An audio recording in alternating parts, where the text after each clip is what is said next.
Hi, I'm Larry Roberts with Red Hat Media, and I am the guest today on the Inspiring Influencers Show. Welcome to the Inspiring Influencers Show. Paul and Jennifer Henczel host interviews with inspiring thought leaders, storytellers, entrepreneurs, and legacy builders just like you. Learn from experts about finding your voice, mastering your mindset, and creating movements with your message. Enjoy uplifting stories and powerful strategies. Get ready to transcend to new levels of success, happiness, and joy. So we are so excited to have Larry as our guest today. Now, he is known for his red hat. Larry is best described as high energy, fun, and charismatic. He is a podcaster, keynote speaker, best-selling author, and international top-rated course creator. Larry Roberts has been in coaching and facilitator roles for more than 25 years. Now, over the last several years, he has grown to be one of the most highly sought-after podcasting coaches and content creators in the industry. Recently named to Podcast Magazine's Top 40 Over 40, Larry is also the editor-in-chief in one of the largest podcast industry newsletters, the Podfest Messenger. You can find him regularly speaking at industry events, participating in industry panels, and appearing on other podcasts. Larry is basically everywhere. Thank you so much for joining us today, Larry. Thanks so much for having me, man. This is great. I've been looking forward to this. You know, I think back to Podfest when we met, and man, that was an exciting time. We had a blast, and to be able to be here today with you is awesome. Yeah, we loved Orlando and meeting you. And I do want to say you were one of the funnest dudes we've ever met. And thanks, man. I appreciate that. It's just, we could always tell where you were. So that's awesome. And we'll kind of get into that a little bit later. So now I want to ask you, kind of, reading a little more about you, you have quite the adversity story and quite the journey that you've gone through to turn things around. So could you please share that story and how you flipped it around into like really that tragedy to triumph? Yeah, man, it's kind of interesting because this entire life has been a bit of a challenge. I was born initially with a birth defect back in 1972 when I was brought into this world. I was born with an inverted sternum. So my sternum, instead of being convex and growing outwards, my sternum was growing in like towards my spine while my organs were growing out.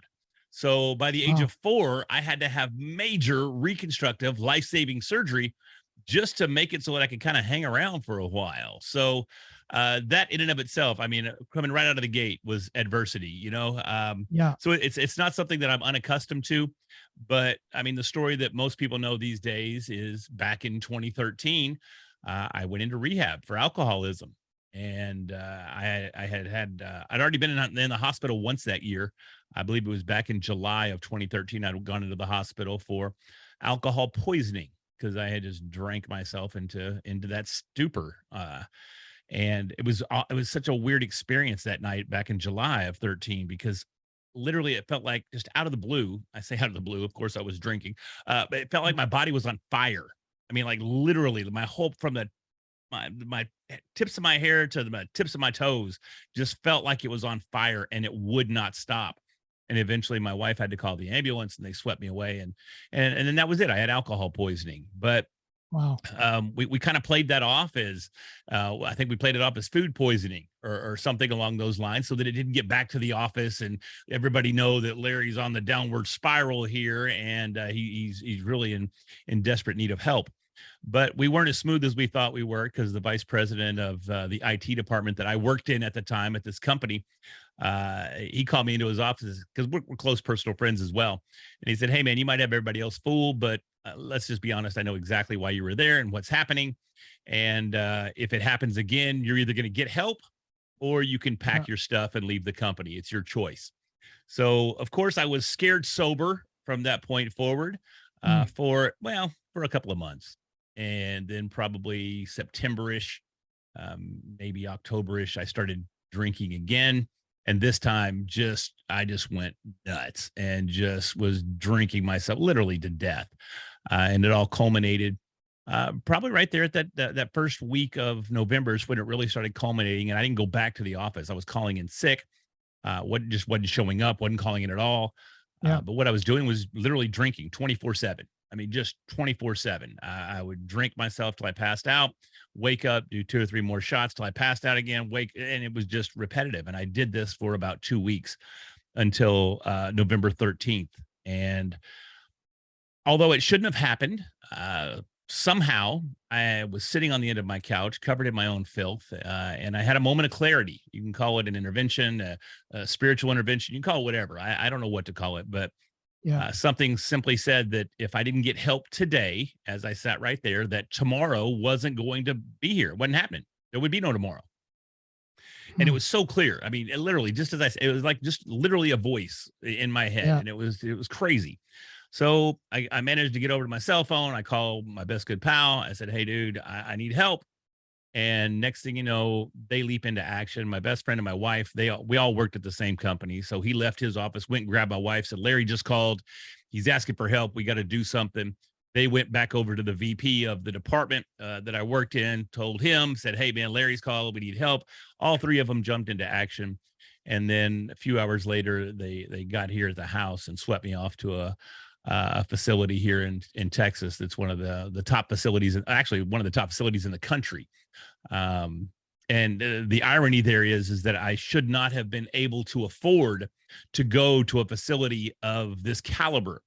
Oh, But ironically enough, my grandmother, she passed away back in 2009, and I was the sole heir to her estate. And it wasn't much. She had just a small home in Denison, Texas, wasn't worth a ton of money, but yeah. she also had oil royalties that I wasn't overly familiar with. I mean, I'd seen a check here or there, and it was like 15, $20 a month or something, nothing significant.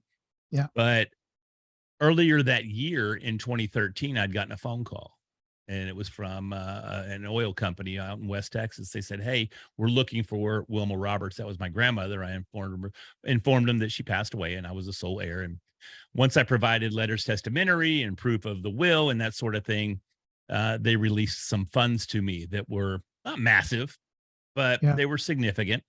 Yeah. Um, and it's those funds that I received earlier in 2013 Mhm. are what allowed me to even go to this facility later on that year. Had that not Right. happened, had those funds Yeah. not miraculously just appeared, and granted, they weren't miraculous, but the timing felt very miraculous.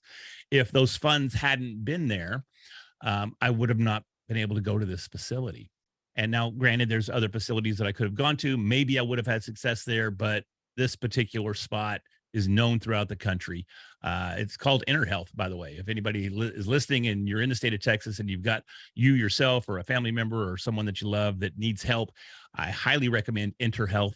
They have offices here in Dallas, and then they have the Ranch, which is the recovery center out in a small town called Van Alstyne. And it's an amazing facility with highly qualified individuals running it, and they turned my life around. So I went to Inner Health for 6 weeks was the original schedule. Yeah. When I got there, though, after my wife and friend came by and took me to the facility, they got me there, and they couldn't stabilize me. They couldn't stabilize my vitals. Oh, So wow. even at the rehab facility, they had to call the ambulance to come get me because I was on my way out. You know, it was it. I'd gone too far. But they whisked me away to the hospital where I spent a few days in the hospital there in a recovery wing, a detox wing. And after I think it was 3 or 4 days, I managed to get out of there. And really, the only memory I have of most of this even happening is I remember trying to get out of the hospital because no one likes to be in the hospital, right? Yeah. But I remember before they'd even release me back to the rehab facility, I had to make a lap of the floor that I was on of the hospital. So I remember looking down and seeing those 12-inch white square tiles that we typically see in hospitals. And you can see the seams where those tiles come together. And I remember staring down and just telling myself, follow the line, follow the line, follow the line, because I wanted out of there so bad. And it was tough, man. Even after 3 or 4 days, I still had a hard time even staying upright. It was difficult. But they released me from there, and I went back to the rehab facility where I spent a week and a half, 2 weeks in their recovery wing as well, before they released me out to the rest of the ranch, and I had my own cabin there at the ranch. But I was originally scheduled to stay 6 weeks. At the Yep. end of that 6 weeks and being sober for 6 weeks, I wasn't quite sure how to reacclimate myself with society and just Yeah. doing day-to-day activities. My wife came, she picked me up. We went to lunch in a small town here in North Texas, and it was a little overwhelming, to be honest with you. So we got back to the facility after lunch because they gave me like a 2-hour pass, and we had a discussion. I decided to stay one more week. So I stayed another week and then left the facility and never looked back at that point. So I didn't continue any sort of therapy or treatment for me. And I know this isn't for everybody. This is just my personal story. For me, once that 7 weeks was up, Yeah. it was over. And I didn't want to look back on that time of my life. I wanted to learn from that time of my life, but I didn't want to live in it or identify as that being who I am ongoing. There's certain organizations out there that, regardless of how long you're sober, each time you go to this meeting, you have to announce yourself as an alcoholic. And for me personally, and I stress that once again, I'm not an alcoholic. I was, but Yeah. I'm not now. I've recovered and I've Yeah. let that part of me go. So that worked for me from my perspective. Granted, that doesn't work for everybody, and I respect whatever anybody else needs to do to manage their own sobriety, but that's just my path. Wow. But I did do a lot of damage. And while I didn't continue from an alcohol counseling perspective, I walked with a cane after that for about 1.5 to 2 years. I had done so much nerve damage to my body that my body wanted to shut down. And I mean, I still have the cane. It's in my office in there where I do most of my work. It's attached to the wall as somewhat as a reminder, but I kept it there because it was very convenient. I would sit at my desk and do my work, and then I would use my cane to move around the house and move everywhere, literally. Yeah. And I was on a regimen of a ton of painkillers and antipsychotic meds and just a whole lot of stuff to reintroduce me back. At the peak time of my medication, I was taking 33 pills a day. 33. I mean, that is That's a lot. that is a ton of medication, but it was just a function. A lot of it was just a function. But the cool thing too was that even after I got out of rehab, the company that I worked for, they supported me 100%. I mean, it never even made its way to HR, and I was gone for months. So Wow. I didn't have to take a leave of absence. They didn't dock me any pay. I didn't lose any of my salary or standing within the company to a degree. I mean, you build a reputation here. So from that perspective, my reputation was complete garbage at this point. But the company themselves, they stood behind me and supported me, and for that, I'm forever grateful because I was able to go back to work and I was able to go back and put my life together. But I also knew at the same time that this wasn't going to be something I could continue doing and be happy, because Yeah. again, I had ruined my reputation. That I was the alcoholic. I went to rehab, and there's always that stigma. So while I still had a job, I didn't necessarily have a career or a career Yeah. path anymore. I could stay there, but I'm not going anywhere. I'm not going up any further or progressing or moving roles or anything along those lines.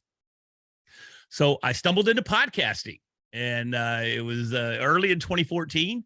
I started a podcast. I heard an episode of Joe Rogan and was blown away at the content that I heard, because there was a couple of comedians on there, and the jokes they were telling and the colorful, we'll put it, language that they were using was very reminiscent of the comedians of the 80s, the Sam Kinnisons and the Dice Clays and the Robin Williams, which is what I grew up on. And when I heard that you could tell these jokes and say these words on a podcast and not get in trouble, I knew I was in. I was like, this is something I have to do. So I ran out and bought the absolute worst possible mic that you can buy. I bought a Yeti, a blue Yeti Snowball. And it's a round microphone. It's white. It looks like a snowball, and it's just not an ideal microphone for podcasting. But that was the first mic that I ever owned, and I started my very first comedy podcast, and I was Nice. off to the races, man. So that's pretty much the story of how I got into podcasting. And of course, my adversity moment, that's by far the biggest, the most adversity that I've experienced in my life, but it's quite a bit. Yeah, well, no kidding. I mean, there's a lot of kind of similarities in both of our stories, like, different things happen to us. but kind of similarities around that. Now, you mentioned like when that was happening to you, was it like just a switch that went off? Like, I just can't go back there. I'm going to die if I go back there. I just have to do everything I can, not knowing exactly what that path looks like, but do everything I can to move forward. Yeah, I mean, it really was somewhat of a switch. And I don't know why it took 7 weeks as compared to 6 weeks, but at that 6 week point, I just wasn't quite there. And maybe it was the additional therapy, maybe it was additional time to recover and really get sober. But it's really interesting because my wife, she drank heavily as well. She didn't get nearly as bad. She got bad, but she didn't get to the point that I was. I mean, we both got to the point, let me put it in perspective for you, where near the end there, we would both get off work. We'd come because we worked together, as I mentioned before. So we'd come home, and the first thing we would do, we kept our gin because gin was our drink of choice. We kept the gin in the freezer, and we were so quick. We wanted that buzz. We wanted that alcohol haze to hit so quick that the very first thing we would do as soon as we walk in the door was put our stuff down, head straight for the freezer, open it up, grab that bottle of gin. And we wouldn't sip gin, we would do gin shots. So we'd pour ourselves a shot, and we would stand, both of us would stand. We have a dual sink in the kitchen.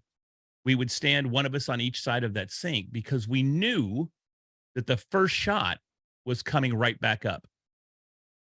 We knew our bodies would reject that first shot. And sometimes the body would reject the second shot. But typically the first shot always came back up at the end of the day. But we knew that. So we stood over the sink. That's how bad we both were. It's just ridiculous that we didn't have the mental fortitude or whatever it takes to stop ourselves. But I think that's also a demonstration of how powerful addiction can be, because you would think if you just use common sense, hey man, if you're standing over the sink because you know that your body is going to reject this, why would you put it in your body? Yeah. And that's a question that I just can't answer, but the power of addiction is so strong. So that's how bad we both were. And I got even beyond that. I got worse than that. Thankfully, she did not. But while I was away at a facility, she got sober at home on her own. Wow. No therapy, no medication, no nothing. She just got sober. So that posed some interesting conversations after the fact too, because she did it without spending tens of thousands of dollars and blowing some savings, right? She did it on her own. So she's super, super strong. And I commend her for that. She is mind-blowingly strong. Strongest woman I ever met. Strongest person, honestly, that I've ever met in my life. Nice. So seeing her do that was also an inspiration for me to do that as well. But and at the end of that 7 weeks, it was just done. Granted, there's still recovery to be made because, as I mentioned, I got so much damage. But from the alcohol perspective, it was just done. It was literally like the switch was flipped. And my wife and I, we've discussed it many times over the years, and it almost seems like it was just the pattern interrupt that was the most effective. Because throughout those years leading up to it, there would be days or weeks where she'd go, you know what? I don't want to drink anymore. I'm done. But I wouldn't be ready. So I would still drink. Then we'd have the opposite. There'd be weeks where I'd go, man, I am so done with this. I'm not drinking anymore. But she wasn't ready. So she would keep drinking. And of course, if only one person in the household is trying to get sober, that's never, ever going to work. And there would still be times too where both of us be like, okay, cool, we're going to do this. We're not drinking. And we'd go a day, maybe 2 days. But I want to reiterate that we both worked together. So we both knew all the drama at the office, and we both knew all the managers and how mean some of the managers were and how crappy some of this was or that was. We always knew the drama. So we'd get in the car to go home. And of course, we're just talking about the drama. And we'd go, you know what? Let's just get a small bottle. We'll just get one small bottle. It's been a crappy day. Let's just get one small bottle just for tonight. And then, of course, that small bottle goes to a bigger bottle, and then goes to a bigger bottle, and then goes to the handle or the 750 milliliter bottle. And we were going through 4 to 5 750 milliliter bottles a week. Wow. Not to mention a case or two of cold beer as well. So not that we would drink much beer, but we always had to have the beer as kind of just, I don't know if it's like a security blanket or whatever it was. So leading back to the pattern interrupt, it seemed like that was the most influential aspect for both of us because it broke that pattern. We were apart for 7 weeks. My wife and I were never apart. We met at the office. We worked together for 13 years leading up to me going to rehab. So we were together 24/7, 7 days a week. Now we had this pattern interrupt where we weren't together. And she only came and saw me, I want to say 3 times while I was at the facility. It may have only been twice over that 7-week span. Because I remember we also got into an argument there at one point, and she didn't come see me for Christmas. So that kind of sucked. And I was mad at her. So she was very mad at me. She'd have to be very mad not to come see me for the holidays. But, you know, you're going through all this drama. You're going through all this recovery. You're trying to find yourself. She's going sober. It's just, of course we got into a fight. It's really inevitable. Right. But the bottom line is we came back together, and both of us, neither one have faltered since going through that and coming back together. And honestly, it's never even been a discussion, or it's never even been a temptation. You know, coming out of there, I was doing comedy. I was doing stand-up. I was doing open mics, and I performed at the Addison Improv here in Dallas. And comedy clubs are designed to do really 2 things: make people laugh and sell alcohol. That's really it, man. That's what they're there to do. And never once was I tempted to drink or it felt the need to drink. It just never crossed our minds from that point forward. Neither one of us. It's really amazing. And I don't know if it's just a testament of will, or we saw how close we got to really ending not just our relationship, but our life. Well, I mean, I was right there. So I wish I could tell you exactly what it was, because could be a combination of a few, but I'm just really glad that, you know, you both had the strength and the will, you know, determination to lean on each other and get through this. Kind of sounds like you really found your purpose when you found podcasting. And so I want to get into that, but I first want to talk just a little bit about your red hat. Now, dude, you have done a brilliant job of taking a simple concept and using that to brand yourself. So we were at the conference, look around, but we could always find Larry. There's Larry, because we could see your red hat in the crowd. So tell us how you came up with that and how others can stand out in the crowd, just like using a simple concept like that. And, you know, and then I'll ask you, you know, kind of main tips, what you have for our audience after that. Sure. Well, the red hat came around because I was trying to connect with a younger audience. I think I mentioned maybe before we started recording, or we may have been recording at the time, I just turned 50 back in August. So knowing that I'm an older cat in this younger cat's media frenzy that we're here with social media and podcasting and content creation and video and all that fun stuff, I wanted to make sure that I could communicate with a younger generation as well. So I bought a branded hat. It was called, the brand is Supreme. And all those wacky kids are buying Supreme these days, or they were a year or so ago. And it's an expensive hat. I paid like $150 for this hat, and all it says is Supreme on it. And it was red. So I was actually at Podfest Origins. It was in November of, I want to say 20. We're in 22 right now. So I think it was 20. And I gave a presentation, and Alex Sanfilippo, who I'm sure you know Alex as well. Yep. I came off stage, and we were giving each other a hard time, just making fun of each other, because that's what we do. We're just friends giving each other a hard time. And he goes, "Hey, bro, what are you doing wearing that Supreme hat?" I said, "Why are you giving Supreme all this love and attention? Are they sponsoring you?" I said, "No, of course Supreme's not sponsoring me. I'm not their demographic. There's no way they'd sponsor me." And he goes, "Then stop giving them the attention." He says, "You're branding yourself, not branding Supreme." So he said, "If you want the red hat, cool, because it stands out, but why have a branded red hat?" And I mean, it was just an amazing light bulb moment.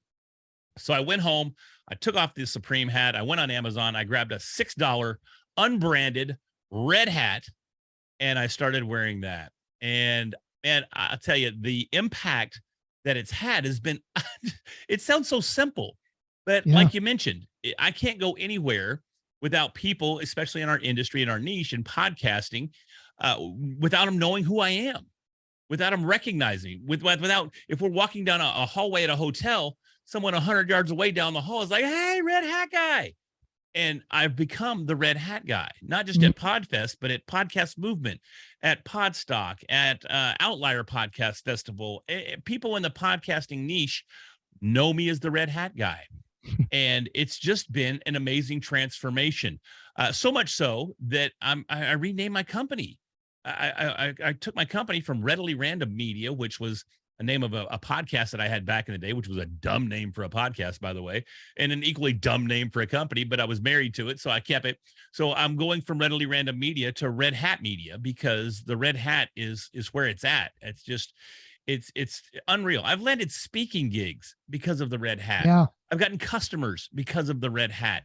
It just opens so many doors, and it's so simple and so obvious. I think that's why it just didn't jump out at me. Maybe it was just too obvious and I missed it.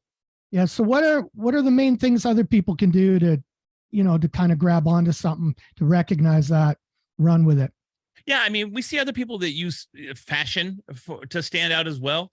Yeah. I saw people at Podcast Movement. I saw a guy in a full orange suit. I mean, it was like a 3-piece suit that was just bright orange, almost like hazard orange. So people do things like that as well, but it doesn't have to be a fashion item or anything. The hat, I mean, I'm just a hat guy. I wear hats. I even when I was still in corporate America, I was allowed to wear a hat to work because I worked in IT. So it was a little more casual. I've always worn hats. So hats just naturally fit into who I am. It's always been part of my persona. So something that you could do to stand out is tap into who you really are and let that be seen. I mean, you're a testament to that. I saw you on the dance floor at Podfest. You were having a blast. You were tapping into exactly who you are. And people knew when that dance floor was open, you're going to be out there and you're going to be dancing. It's just going to happen. So that's what we need to do. We need to tap into our authentic selves, no matter what that is. Don't be ashamed of it. Don't be afraid of it. Don't be afraid of being judged for what it is. I get some negative feedback on the red hat because, well, there's a certain politician out there that became somewhat synonymous with a red hat as well. So people go, "Oh, is that a Trump hat?" And no, it has nothing to do with being a Trump hat. And anybody that knows me knows I'm not political in the slightest. So if they assume that, great, whatever, man, that's their thing. But it's definitely not my thing. My point in even bringing that up is to don't let somebody else's opinion influence how you brand yourself and how you show up as your authentic self. Tap into it, accept it, believe in it, and then just live it. Love that. Great advice. So now, if you could share, some tips for our listeners on really what helped you gain clarity in your life and business and how others can do the same. Well, I think sobriety was the first step towards finding that clarity. But even after that, I didn't really know. And I got to be honest, it's still evolving to this day. I mean, I just mentioned I'm changing my company name.